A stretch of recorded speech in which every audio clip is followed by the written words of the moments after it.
షిర్డీ సన్నిధానంలో జరిగిన సంఘటనలలో భాగంగా కాకాసాహెబ్ దీక్షిత్ గురించి మాట్లాడుకుంటున్నాం కదా. ఇది మూడవ భాగం. బాబా యొక్క ప్రథమ దర్శనం దీక్షిత్పై ఎప్పటికీ చెరిగిపోని శాశ్వత ముద్రను వేసి బాబా పట్ల అత్యంత అభిమానాన్ని, అనుబంధాన్ని పెంచుకునేలా చేసింది. అప్పటి నుండి అతను తరచూ షిరిడీ వచ్చి బాబా సన్నిధిలో గడుపుతుండేవాడు. అప్పటికి అతని వయసు కేవలం 45 సంవత్సరాలు. ప్రముఖ న్యాయవాదిగా మంచి లాభదాయకమైన ప్రాక్టీస్, గొప్ప పేరు ప్రఖ్యాతులు, సమాజంలోని పెక్కుమందితో పరిచయాలు, సామాజిక రాజకీయ రంగాల్లో గొప్ప ప్రభావాన్ని కలిగి ఉన్న అతను కావాలనుకుంటే అత్యంత గౌరవాన్ని, అధిక సంపదలను పొందే అవకాశాలు చాలా ఉన్నాయి. కానీ అతని హృదయం మహత్తరమైన సాయి సన్నిధిని వరించింది. బాబా సన్నిధి ముందు, వారి కృపాకటాక్ష వీక్షణల ముందు లౌకిక సుఖాలు అత్యల్పమనిపించి వాటన్నింటినీ ఉపేక్షించసాగాడు. బహుశా అద్భుత వ్యక్తిత్వం గల సాయిబాబా దర్శనం అతని మనసును ప్రాపంచిక ఆకర్షణల నుండి దూరం చేసేందుకు బలమైన ప్రేరణ అయింది. అంతలా తమను ఆశ్రయించిన దీక్షిత్ను ఆధ్యాత్మిక సాధనలో నిమగ్నపరిచేందుకు బాబా అతని బాధ్యతతో పాటు అతని కుటుంబ సంరక్షణ బాధ్యతలను కూడా చేపట్టారు. ఒకసారి దీక్షిత్ షిరిడీలో ఉన్నప్పుడు ఎప్పటిలాగా బాబా దర్శనానికి మసీదుకు వెళ్ళాడు. అప్పుడు బాబా అతనితో, కాకా, నీకెందుకు ఆందోళన, నీ బాధ్యతంతా నాది అని అన్నారు. అందుకతను కృతజ్ఞతాపూర్వకంగా బాబాకు నమస్కరించినప్పటికీ అప్పుడు కానీ అంతకుముందు కానీ తాను ఏమీ చెప్పనిదే బాబా ఆ మాటలు ఆ రోజే ఎందుకు చెప్పారో అతనికి అర్థం కాలేదు. కొన్ని రోజుల తర్వాత అతను విల్లేపార్లేలో తన ఇంటికి వెళ్ళినప్పుడు సరిగ్గా షిరిడీలో బాబా తనతో నీ బాధ్యత నాది అని హామీ ఇచ్చినప్పుడే తన 8 సంవత్సరాల కూతురు వశ్చల పెద్ద ప్రమాదం నుండి బయటపడిందని తెలిసింది. ఆ సమయంలో వశ్చల ఇంటిలోని ఒక పెద్ద అల్మారా వద్ద ఆడుకుంటోంది. ఆ అల్మారా నిండా పెద్ద పెద్ద బొమ్మలున్నాయి. తను ఆడుకుంటూ అల్మారా పైకెక్కే ప్రయత్నం చేసింది. ఆ ప్రయత్నంలో ఆ అల్మారా తిరగబడింది. ఆశ్చర్యకరంగా అందులోని బొమ్మలన్నీ తన మీద పడకుండా ఒక పక్కకు పడిపోయాయి. జరిగిన ప్రమాదం వలన తన చేతుకున్న గాజులు విరిగి చిన్నగా గీరుకోవడం తప్ప తనకు ఎలాంటి హాని జరగలేదు.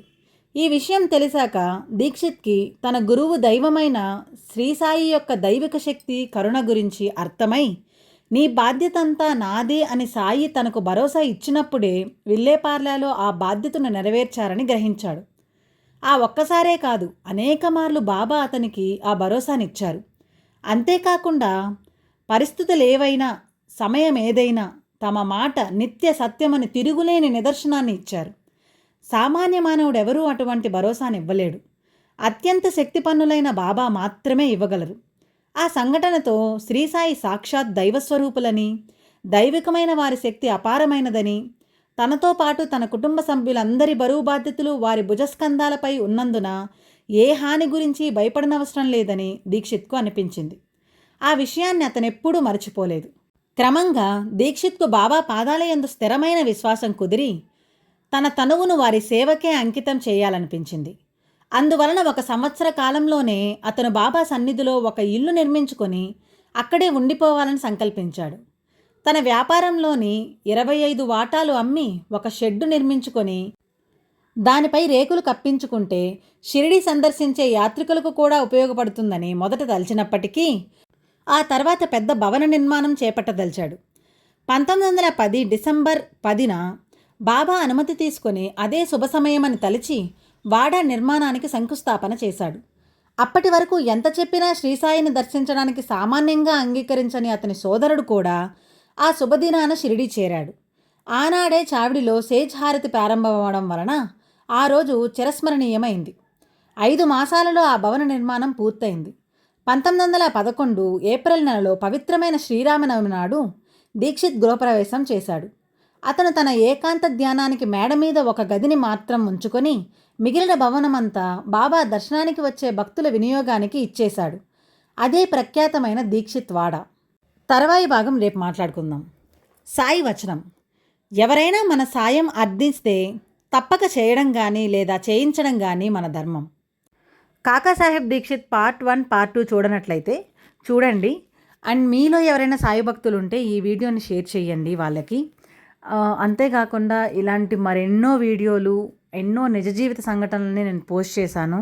చూసి ఆయన యొక్క ఆశీర్వాదాలని, ఆయన భక్తుల్ని ఎలా కరుణించారు, వాళ్ళ ద్వారా ఎలా భక్తి ఇంకా స్ప్రెడ్ అయ్యింది, వాళ్ళ యొక్క అనుభవాలేంటి, వాళ్ళ జీవితాన్ని ఎలా సార్థకం చేశారు బాబా, ఇలా అన్ని రకాల సంఘటనలు నేను మెన్షన్ చేస్తున్నాను క్లియర్‌గా.